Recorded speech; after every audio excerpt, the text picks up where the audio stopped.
Perubahan zaman yang secepat kilat pastinya tak akan memberikan kesempatan siapapun untuk tetap berdiam diri. Siapa yang pernah menyangka ataupun membayangkan bahwa dunia tempat kita tinggal akan menjadi seperti ini? Gusar, panik, bingung bagaimana merajut asa?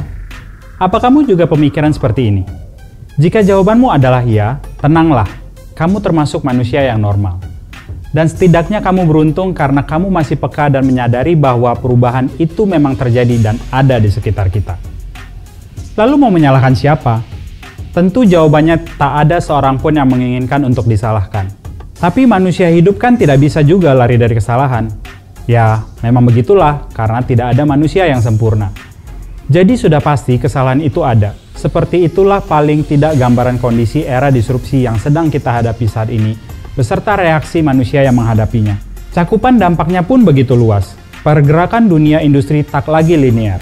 Bidang transportasi, sosial masyarakat, bisnis, perbankan, hingga pendidikan juga terkena imbasnya. Belum lagi ditambah COVID-19, sebuah fenomena baru yang sedang coba dikaji oleh berbagai macam kalangan seiring dengan berjalannya era disrupsi ini.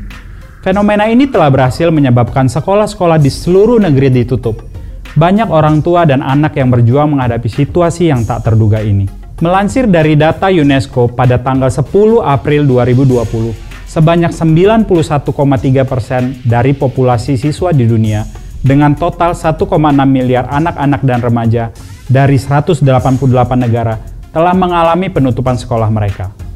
Aktivitas-aktivitas yang awalnya dilakukan di dunia nyata kini mulai bergeser ke dunia maya. Ruang kelas tidak lagi menjadi begitu diperlukan. Guru berubah peran secara drastis. Dituntut untuk bisa apapun kondisinya. Lalu muncullah berbagai learning channel.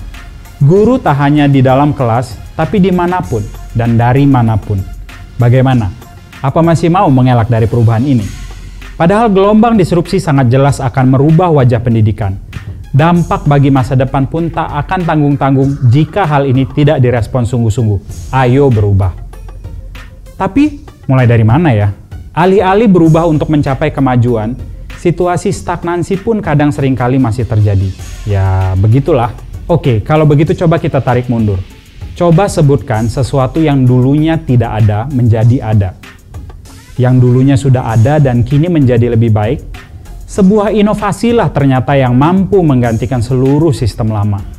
Dengan cara-cara baru, menghasilkan sesuatu yang benar-benar baru, lebih efisien dan lebih bermanfaat. Itulah shifting. Karena itulah sekolah harus mampu meredefinisikan dunia baru pembelajaran, agar mampu mengakomodir kebutuhan-kebutuhan yang diperlukan. Charles Darwin mengatakan bahwa keberlangsungan hidup manusia bukan karena mereka memiliki kekuasaan, melainkan karena kemampuannya beradaptasi terhadap perubahan yang terjadi. Disrupsi ibarat dua sisi mata uang yang berbeda. Bisa menjadi ancaman, tapi juga bisa menjadi peluang. Di dunia pendidikan, salah satu cirinya adalah bergesernya sesuatu yang bersifat konvensional ke modern berbasis teknologi. Pembelajaran online menjadi alternatif solusi yang sangat masuk akal dan dianggap penting sebagai enabler pembelajaran agar seluruh bisnis pendidikan tidak berhenti. Menurut data yang kami dapat, ada setidaknya 4 aspek untuk memudahkan kita melakukan shifting ke situasi new normal. Yang pertama adalah pergeseran ruang belajar dari ruang publik ke ruang pribadi. Hadir secara fisik di ruang kelas bukan satu-satunya pilihan pembelajaran lagi. Munculnya internet dan teknologi baru membuat dunia pendidikan telah memasuki era revolusi pendidikan online. Konsep tradisional telah berubah secara radikal. Sekarang, proses belajar bisa dilakukan di rumah dan di dalam ruang pribadi. Kedua, pergeseran metode pengajaran dari satu ukuran standar menjadi pembelajaran yang disesuaikan dengan masing-masing individu. Pendidikan online memungkinkan adanya fleksibilitas tambahan. Guru dan siswa bisa mengatur kecepatan belajar mereka sendiri, kebutuhan dan tingkat kemampuan masing-masing. Adanya akses yang beragam seperti foto, video, e-book secara online akan memungkinkan pengalaman belajar baru yang disesuaikan dengan minat tertentu. Setiap siswa akan memiliki situasi unik mereka dan memutuskan sesuai kebutuhan dan tujuan mereka. Yang ketiga, pergeseran tanggung jawab dalam proses belajar mengajar dengan adanya tambahan partisipasi aktif dari anggota rumah tangga. Dalam kondisi new normal, pembelajaran berlangsung di ruang pribadi, yaitu di rumah sendiri. Sehingga anggota keluarga berperan lebih aktif dalam proses belajar mengajar, di mana mereka dapat berperan sebagai fasilitator pembelajaran. Memberikan bimbingan agar proses belajar menjadi lebih menyenangkan bagi siswa. Tidak bisa dipungkiri bahwa meskipun guru dapat menyampaikan pembelajaran dan materi pembelajaran secara online, proses belajar tetap membutuhkan referensi ke dunia luar dan interaksi fisik. Sehingga disinilah anggota keluarga menjalankan perannya dalam menunjukkan contoh kehidupan nyata, memberikan demonstrasi, atau bahkan melakukan percakapan sederhana.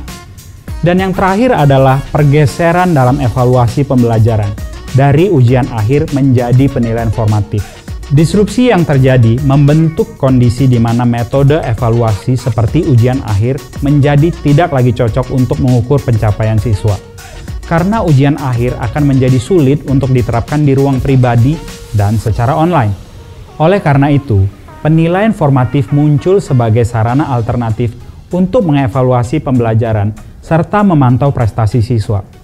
Penilaian formatif bisa dilakukan dalam berbagai macam format, seperti demonstrasi proyek sains, tantangan membuat permainan matematika, dan proyek-proyek lainnya. Ayo mulai dari sekarang. Tidak ada yang tidak mungkin. Dengan terus berfokus pada tujuan pendidikan yang mempersiapkan anak-anak dan generasi muda untuk mempertajam dan memperkuat keterampilan yang dibutuhkan di masa depan. Serta tetap semangat bahu-membahu untuk mewujudkan sistem pendidikan tanpa mengedepankan kepentingan aku, kamu, tetapi kita.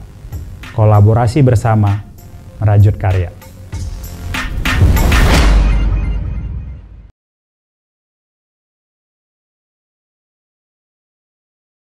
Semua full version video kami ada di IGTV, Facebook, dan YouTube.